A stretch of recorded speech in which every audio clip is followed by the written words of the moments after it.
Louvado seja nosso Senhor Jesus Cristo, para sempre seja louvado. Bom dia, meu irmão, minha irmã, que é o Padre Daniel, da Paróquia de Santana, em São Joaquim Antônio Carlos. Hoje é dia 4 de setembro, segunda-feira. A igreja nos convida a meditar o Evangelho de São Lucas, no capítulo 4, versículos 16 a 30. Naquele tempo, veio Jesus à cidade de Nazaré, onde se tinha criado. Os evangelistas registram que a volta de Jesus à sua casa, depois do seu início da vida missionária, não foi fácil. Seus conterrâneos duvidavam de Jesus, não acreditavam porque ele era simples demais, pobre demais, conheciam sua família, seu jeito de agir, sua profissão. Então ele não foi bem aceito em Nazaré e lá não realizou nenhum milagre. Mas conforme o seu costume, entrou na sinagoga no sábado, levantou-se para fazer a leitura. Na sinagoga judaica, os homens tinham o direito de fazer leitura. E se pedissem a palavra, poderiam então fazer um comentário sobre as Escrituras. E Jesus tinha esse costume. O evangelista diz que ele era habituado a ler e a comentar a palavra de Deus. Deram-lhe o livro do profeta Isaías. Abrindo o livro, Jesus achou a passagem em que está escrito: O Espírito do Senhor está sobre mim, porque ele me consagrou com a unção para anunciar a boa nova aos pobres. Enviou-me para proclamar a libertação aos cativos e aos cegos a recuperação da vista, para libertar os oprimidos e proclamar o ano da graça do Senhor. Esse trecho do profeta Isaías é um resumo daquilo que vai ser a missão de Jesus, daquilo que vai ser a ação do Mestre. Primeiro, o Espírito do Senhor está sobre ele, ou seja, Jesus sempre se considerou alguém enviado pelo Espírito Santo, fazendo a vontade do Pai na força do Espírito Santo.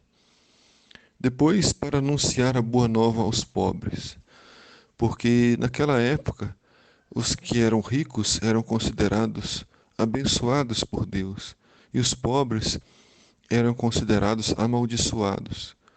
Eram tão pecadores que nem dinheiro tinham.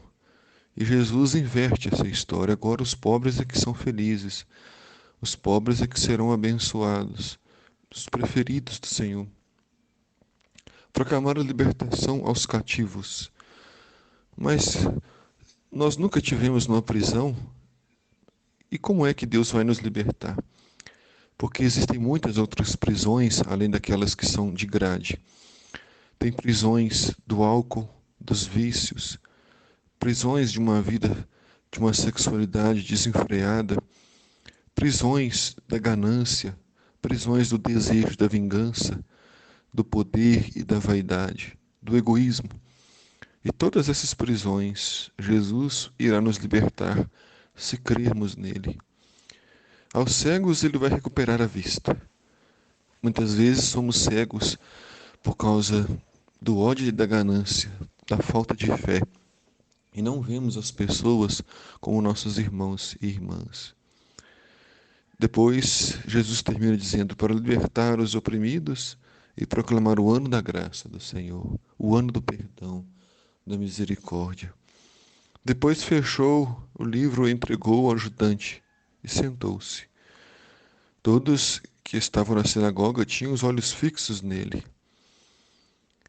Então começou a dizer: hoje se cumpriu essa passagem da Escritura que acabaste de ouvir. Então Jesus deixa muito claro que o Evangelho é a vida do povo, é o cumprimento das Escrituras, das promessas feitas aos profetas. E todos davam testemunho a seu respeito, admirado com suas palavras, cheias de encanto que saíam de sua boca. E diziam: não é este o filho de José? Então o povo ficou confuso, porque ao mesmo tempo que ficavam admirados com a beleza e a sabedoria de Jesus, não conseguiam entender Como podia alguém tão simples e pobre falar tão bem e tão bonito? Jesus, porém, disse: Sem dúvida vós me repetireis o provérbio: Médico, cura-te a ti mesmo. Faze também aqui em tua terra tudo o que ouvimos dizer que fizestes em Cafarnaum. E acrescentou: Em verdade vos digo que nenhum profeta é bem recebido em sua terra. De fato, eu vos digo, no tempo do profeta Elias, quando não choveu durante 3 anos e 6 meses, e houve grande fome em toda a terra, havia muitas viúvas em Israel. No entanto, a nenhuma delas ele foi enviado. Mas Elias foi enviado à viúva de Sarepta, na Sidônia. Jesus deixa muito claro que não tem nenhuma expectativa com relação ao seu povo. Sabe que seu povo vai rejeitá-lo, porque um profeta nunca é bem aceito em sua pátria. Um profeta nunca foi bem aceito na sua terra. E ele cita o exemplo do profeta Elias, que foi rejeitado na sua terra e fez milagres no estrangeiro. Ele cita o profeta Eliseu, que não curou ninguém na sua terra, nenhum leproso na sua terra, mas curou Naamã, o sírio, um estrangeiro. Quando ouviram isso, ficaram furiosos e a multidão quis matar Jesus, jogando-o do precipício. Mas ele, porém, seguiu em frente o seu caminho. O Senhor esteja convosco, Ele está no meio de nós. Abençoe-vos Deus Todo-Poderoso, Pai, Filho e Espírito Santo. Amém.